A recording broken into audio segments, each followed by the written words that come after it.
Welcome to Beyond the Page, the official podcast of Choice, the magazine of professional coaching, where we bring you amazing insights and in-depth features that you won't find anywhere else. I'm your host, Gary Schleifer, and I'm excited to expand your learning as we dive into the latest article, have a chat with these brilliant authors that wrote them, and uncover the learnings that are transforming the coaching world. Join our vibrant community of coaching professionals as we explore groundbreaking ideas, share expert tips and techniques, and to make a real difference in our clients' lives. Remember, this choice is your go-to resource for all things coaching. But in the meantime, let's dive in.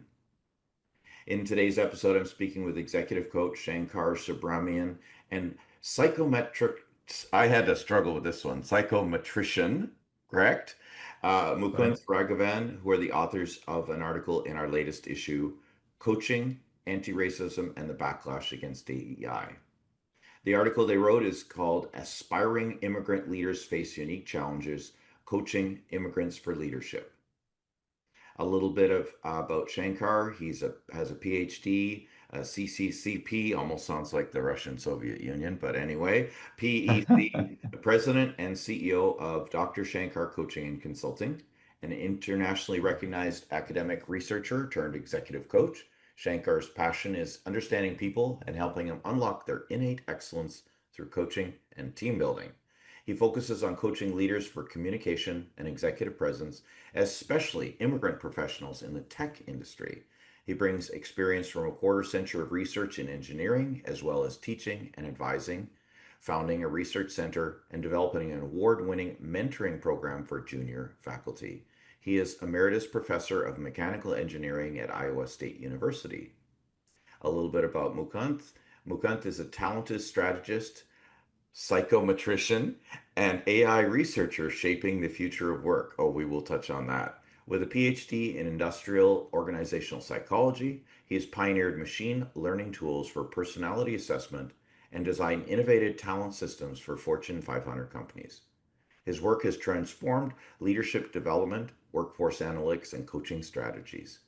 Passionate about unlocking human potential, Mukhunth integrates cutting edge research with practical solutions to ensure that individuals and organizations thrive.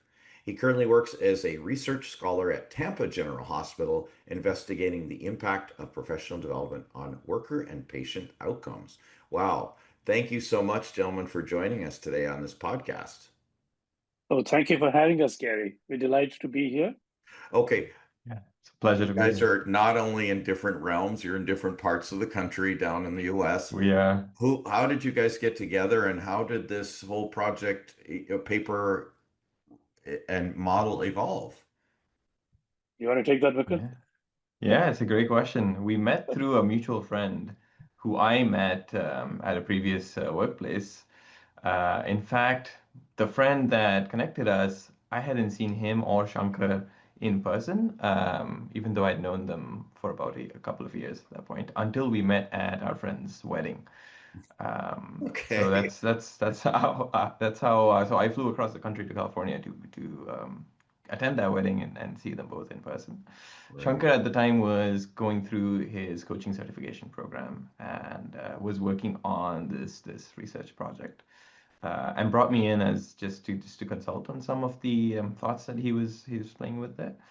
And that evolved into what you have today, a full Yeah. published Wow, it's article. brilliant. It's brilliant. Now, I have to ask, did either of you feel that what you were doing applied to you? Like, are you American born and raised, or American citizens, or still like it doesn't? I don't want to go over any boundaries, but what's your status in all this? Yes, I'm glad you mentioned that, Gary, because it is very personal for me. Um, I'm an immigrant from India, so I came here to study on a student visa to the US, and then I went through all the steps of legal immigration. Getting that a long time on a student visa for about 10 years maybe, and then working through the work permit, the permanent residence, and then finally taking the decision to become a citizen, which was not an easy one Mm-hmm. because it meant renouncing my Indian citizenship. There was a lot of grappling with values and what it means. And now I'm a naturalized citizen of the US and happy to be that. But I'm glad you brought that up, because it's not just this easy one and done thing where you bolt to another country and it's this paradise and you quickly hop into it. It's a very torturous sometimes path, uh, being away from your support systems, your family, not being able to be with your extended family for important events like births and deaths and weddings. And but I'm happy for the journey. I've gained a lot from it, and so thank you for asking. And I'll turn it over to Mukhunth. Well, welcome. Yeah. I've kind of lived the expatriate life my whole life. I was born in India but raised in the Middle East and moved over to the US for school. So right now I'm in the US. But sort of my entire life has been categorized by this growing trend of globalization, witnessing, my family moving out of different countries just to gain other opportunities at work. Right. And that kind of led towards my research as well. Part of my research focuses on cross-cultural practices at work and kind of the challenges that people face when they either are working with people from across boundaries or are moving across borders to find employment. So it is quite a personal note here. I think there is a lot of work that is currently coming out, thinking about how growing up, I heard about globalization as it is happening. I think now we live in a world that is globalized and increasingly so. So it is quite close to both my interests and also my lived experience. So I'm Yeah. happy to be part of this. Yeah. Well, and it's interesting. So you brought this all together. You have a model called Illuminant. And what would have been different if this was around when you were going through your process, right? Makes you wonder whether it would have helped, or, what else you would have created if that existed already, right? Certainly, certainly. Yeah, absolutely. I think a really something that I missed as I was exploring coaching opportunities or even mentorship was this connection with a lived experience that a lot of immigrants face, which is kind of being away from your support system, as Shankar had mentioned, Yeah. facing multiple different challenges, such as your family background or social cultural dynamics that might be different from the place where you're currently staying in. Yeah. If there was a tool like this or even a framework to help mentors guide people that they might not share the same background with, I think it would have helped me feel maybe a little bit more comfortable in workplaces and maybe feel a little bit more seen. And also, I think the outcome of those mentorship or coaching practices would have sat with me a little more saliently. I Yeah. actually had an experience of that when I worked with Shankar as my coach initially, right after we were introduced through our mutual friend, and that sparked a lot of light bulbs for me. So when Shankar was saying, "Hey, I'm working on this project," immediately I thought, "This is great. This is something that is really useful." Hmm. Yeah, Shankar, anything you'd add to that? Yeah, thanks, Mukhunth. Yeah, first of all, I'm very grateful to. I should mention our mutual friend Nikhil Selvam. I want to Nikhil. call him out there. A cohort of my Columbia coaching certification program. That's the CCCP. That sounds like Okay. The Columbia the Coaching former Program. USSR. Yeah, Yeah. but they call it 3CP. So Nikhil was just an amazing, peer, a student there. He's also a coach, and he put me in touch with Mukhunth. And talking to these gentlemen, I'm a little bit older than them, has really helped me a lot. It's put me in touch with how a younger generation sees these issues. And going back to your question about what would life have been different had we had something like Illuminant, I think it would have been, first of all, a fantastic idea that we could actually integrate our cultural experiences rather than just be forced to assimilate into a Mm, dominant culture. right. And I think previous generations of immigrants had that. And as you know, there's a difference between how the US sees immigration versus Canada does. So in Canada, I hear it's a mosaic, but Hmm. here it's a melting pot. Right. And in a melting pot, you kind of give up your identity to become part of a greater whole. Whereas in a mosaic, you retain parts of your individual identity, and or possibly at the edges, you blend into something more beautiful. So maybe there's almost a national um, viewpoint about this that's different between the US and Canada. But nonetheless, I mean, we had great experiences in the US. I wouldn't, you know, we have concepts, but then you have lived experience, which is Right. really what counts. And for me, I'd say it would have been very inspiring to see that somebody had gone through this thought process of, you know, explaining to me what was holding me back, explaining to me why I felt uncomfortable in certain cultural or work situations, giving me confidence that my culture had value, that there were values that I could still hold on to, but yet succeed by adopting the best things from the new culture that I Right. was in. Because there's beautiful things in all cultures. And I think having the wisdom to take the best from both is what really this is all about. Yeah. Well, Yeah. well said. Yeah, thank you. Yeah, I mean, I'm Canadian born and raised, but it doesn't mean that my German background doesn't come into the call as far as our traditions and Yeah. meals and things like that, right? Mhm. But then Yeah. also, going to other people's places and like having a potluck at work and there's food from Right, all nations, right? Right. And Right. right, so it's always right. great. Well, we've talked circles around Illuminant. Maybe we should tell our listeners, what is Illuminant and why is it important? Okay. So Illuminant is an assessment tool that will help us figure out leadership mindset, help us classify leadership mindset, and help coaches actually work with clients in that growth and change process, which involves making them better leaders or making them leaders in the first place. Hmm. So that's what Illuminate is all about. And it came out of my research project at Columbia. And I was very happy to have Mukhunth come on and help me a lot with the idea of an assessment. I didn't have that social science background that Mukhunth has. I'm primarily a coach. And so I was very, very grateful to have him guide me through the design of the questions and teaching me about the importance of statistical analysis of the data that would come out of it and stuff like that. So Illuminate is the outcome of a model. We have a model which is basically looking at a motivation to lead as being the primary driving force for a client to become a leader. And then there are obstacles to change, which is an oppositional force that sort of prevents us from becoming the best leaders that we could be. And Hmm. so the model says that there are these two oppositional forces. And so, how do we analyze the dimensions of the motivation to lead and the things that create obstacles for us to change to become a better leader?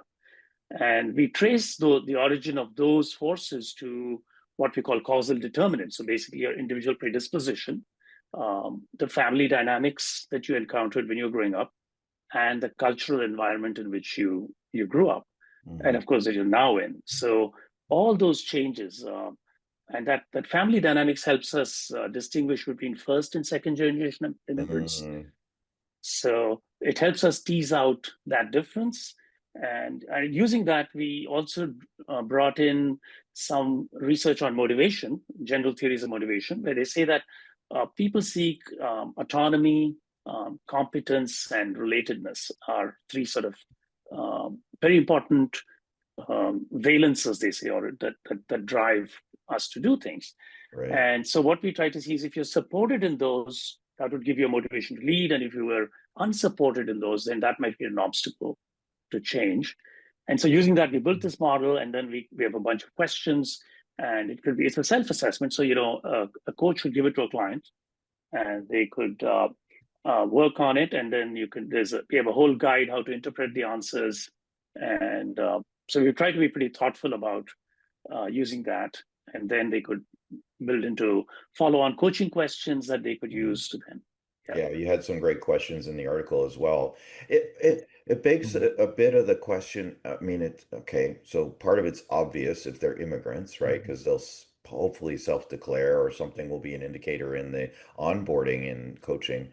But how do you know that Illuminant Like, what are the indicators that and the things people are saying that goes, oh, I should use this assessment? Is it strictly struggle with leadership? Is it, or anything else? That's That's a a great great question. question. That's a great question. Yeah. You want to take that, Mukund? Go ahead, Shankar. I'll follow up after you. Okay. So Mukund and I talked about this a lot because so many of the topics we talk about are just pertinent to leadership in general. They're not restricted to immigrants. And sometimes when I look at America, I say that our first immigrants were the Pilgrim Fathers. So we're all immigrants. Exactly. I don't think a lot of people remember that. Sorry. Being safe up Right, here in Canada so far, I can say that. right, right. But jokes apart, I think what really happens is we have a work culture, and that work culture is shaped by certain dominant forces. In a Hmm. capitalist system, you have capital and labor coming in, and the social groups that correspond to those could be different. And I think when you insert yourself as a leader into that mix, um, recognizing what are the rules of the game, what are the unwritten norms in that space, Mhm. um, is something that even someone who's not an immigrant, whose individual predisposition is perhaps on an outlier in the society, they might face that. Hmm. So I would say leadership is more a trigger, a desire to lead is more a trigger to offer the assessment than the immigrant uh, Yeah, I themselves. would say Yeah, because we were just talking Right. about Right. first generation, second generation, generation. I'm first gen, but and Mm. I do have some, cultural pressures or expectations from family. Have you ever tried to explain to your parents that are in their 90s what coaching is? Okay, seriously, but my mother is a regular reader of Choice magazine, so I think she's starting to get it. She's starting To at catch on. 92, she's getting it. She looks forward to every issue. That's incredible. So, Incredible. but anyway, Yeah. so to your point, if we're all immigrants, anyone could use this tool. Right, right. And while this tool was built with the context Mm, that it will help immigrants specifically, like Shankar is saying, I think this is quite generalizable to people. So when I came to the US for college, I came to Mississippi, and that was a great learning opportunity for me because it was excellent to see folks from within the US coming to a state that they haven't been to before and experiencing almost as much culture shock as I was experiencing coming from a completely different country, right. um, and kind of learning how to navigate the norms in this new space that they find Mm, themselves in. Um, I had a fantastic time at the university, and I take almost any opportunity to learn from people, and I think that kind of sparked my interest in understanding who people are and why they do the things that they do. And so the context of individual predispositions, including personality or lived experiences, is built into this tool, and we intend this to be used as kind of a guide to help people and meet them where they are, regardless of their background. Yeah. So while we are focused on the immigrant perspective, I think this is broadly applicable to anybody, especially folks who find themselves in a new or different space than what they were used to. yeah. Yeah, and actually to pick up on that, thank you, Mukund, for bringing that up, because I do think of women as another group who, when they enter a male-dominated workspace, they encounter unique challenges, Mm, or minorities, other minorities may feel the same thing. So it's not just immigrants; they're African Americans or Native Americans entering into a workspace may Mhm. find that similar Mhm. challenge. But what Mukund said is really so true because when I was in upstate New York, I had friends from New York who would have a lot of difficulty going down south to Florida. I'm mm. not kidding. Crossing No, that Mason-Dixon line was something for right? them. That's a thing. Yeah. I'm glad you said that. Another article in this issue by Mo Fong talks about the Asian Women's Coaching Collective and Mhm. specifically why that was created around the challenges and of coaches, of leaders, based on an Asian culture, and Asian pressures. And Mhm. so when you say minority and women, I had to do a shout out to Mo for her article as well, right? Great, One great. of the Yeah. things that I don't know if we're afraid to talk about, but that is the status of your visa, the status of your immigration process, and the impact that it has on your leadership journey, right? Have one or two clients, and they're both on, I don't know, whatever the visas or green card application or sponsor, various portions Mhm. you might know from your lived experience. And so they're hesitant to rock the boat, to what you were saying Yes. in your Mm-hmm. article. They're hesitant to rock the boat because they are afraid somebody might revoke their status, revoke their Right. visa, right? Like Mm-hmm. basically kick them out, Right. because they can't leave the company that sponsored them to get to the country. Right. Right, So right. I'm Absolutely. hoping that this type of thing would help me as a coach work with this person saying, right, oh, actually just okay, guys, thank you. Like light bulb. I'll use this the next time I work with my clients. I know one Uh, specifically who's got Right. this Oh, challenge. great. Yeah. Great, That's so great. good to hear. Yeah, Yeah, maybe Mukhunth can yeah. talk a little bit about this because we actually delved into some of this in our coaching. The point Mm-hmm. of your visa status affecting how you show up at work. And it's Hmm. particularly Mm-hmm. difficult because in America, I feel leaders are expected to be bold, challenge authority, and take bold steps. Whereas, your visa status basically makes you conform to a kind of model minority where you don't Hmm. surface problems and Mm-hmm. everything is great, everything is good. Yeah, keep your head down. Don't Get cause a down. problem. Mm-hmm. Right. Don't be Right, bold. To your Yeah. point, don't be brave, don't right, be bold. That could cause Right. you problems. Yeah. Now, right. are there examples of where, in your coaching or your lived experiences, where there have been people that have been affected by being bold?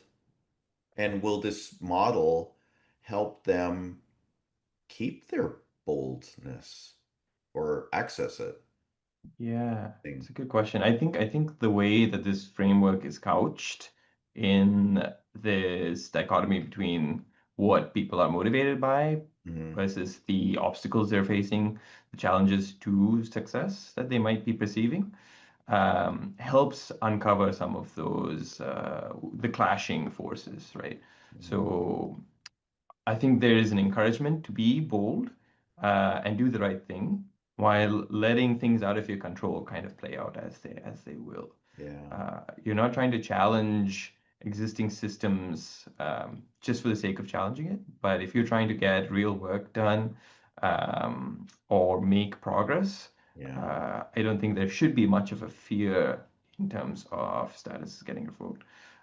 Of course, that is coming from a place of relative security. Yeah. And so Yeah. I would advise each individual to make that call for themselves Right. with their coach. But at the same time, I think there is a lot of confidence that a coach can provide somebody who's struggling with these kind of two oppositional forces that we're exploring here. Yeah. Yeah. It's at the back Yeah. I would say of us. anecdotally, peculiarly, boldness has been rewarded in the US.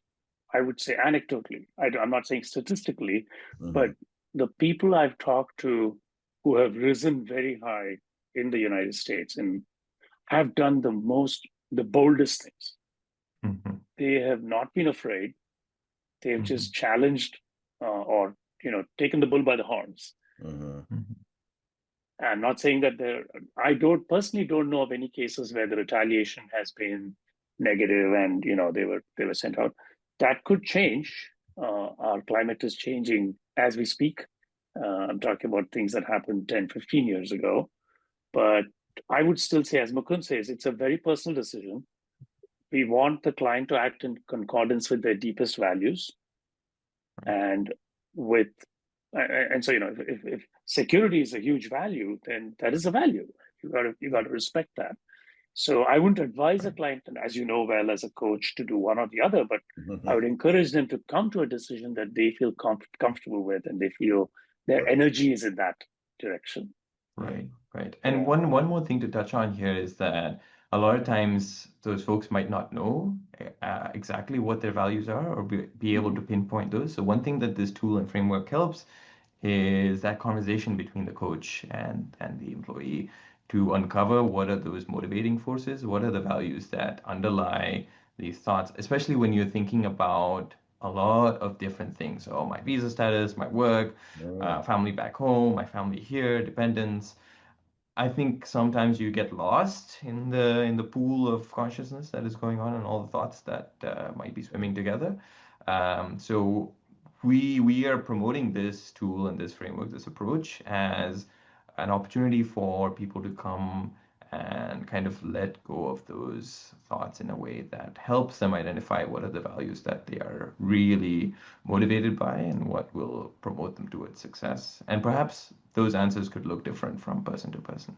Yeah, very much so. And the trust and confidentiality space of coaching is wow, the things that you hear that are just amazing and an honor Right. to be witness to. Speaking of Yes. honors to be witness to, do you have any success stories come to mind of the impact of this work on somebody that you can freely talk about without naming names? So I've had, I think, three very good success stories. In one case, someone grappling with basically um, moving from an educational space, finishing an accomplishment, looking for the first job, Mm. and helping that. And the other one was transition from a fairly toxic work environment to a very productive work environment. Thank Uh, goodness that's a good way to go. yeah, right. And the third one is someone who's in an excellent work environment, but is uncovering the things that are holding them back, particularly the relationship to authority, Mm. and how to own their expertise um, in a way that they weren't because of the way they were brought up and the sort of cultural programming that goes into us to always be deferential.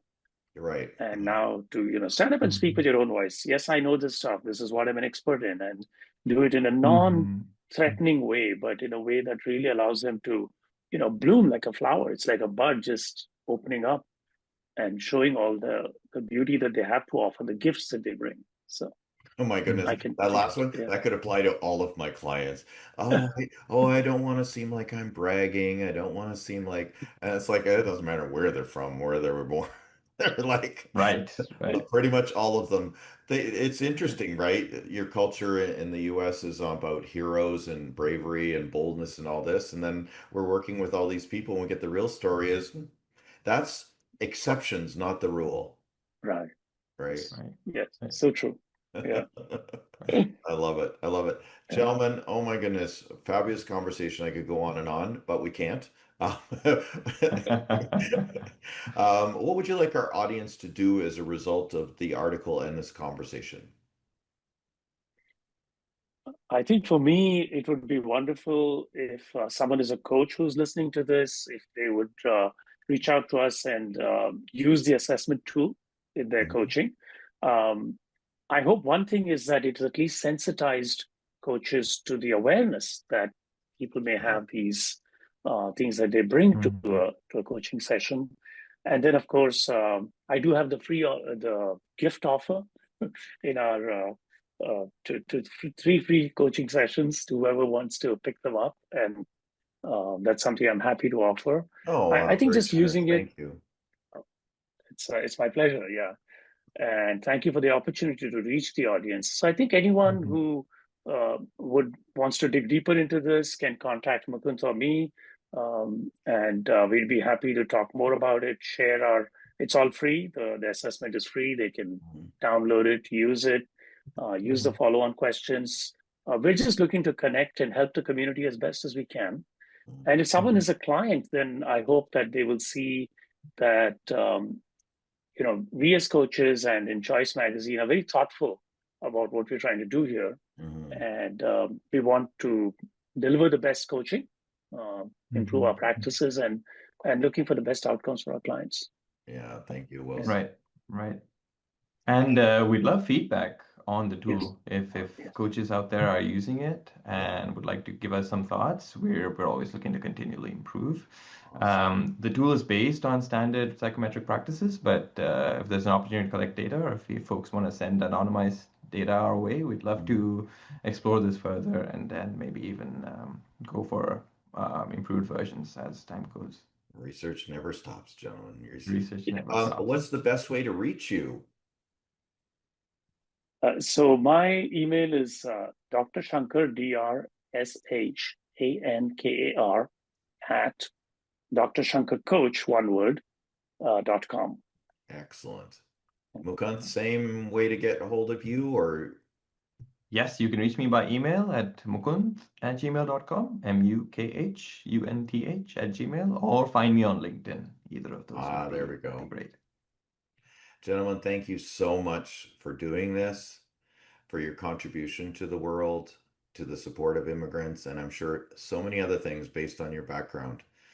Thank you, and thank you for being here and for writing for Choice. We really appreciate it. Thank you, Thank Gary. you, Thank you for Gary. having us. Yeah. That's it for this episode of Beyond the Page. For more episodes, subscribe via your favorite podcast app, most likely the one that got you here in the first place. If you're not a subscriber to Choice Magazine and you're watching this by video, you can sign up for your free digital issue by scanning the QR code in the top right-hand corner of the screen. Or if you're listening, go to choice-online.com and click the Sign Up Now button. I'm Gary Schleifer.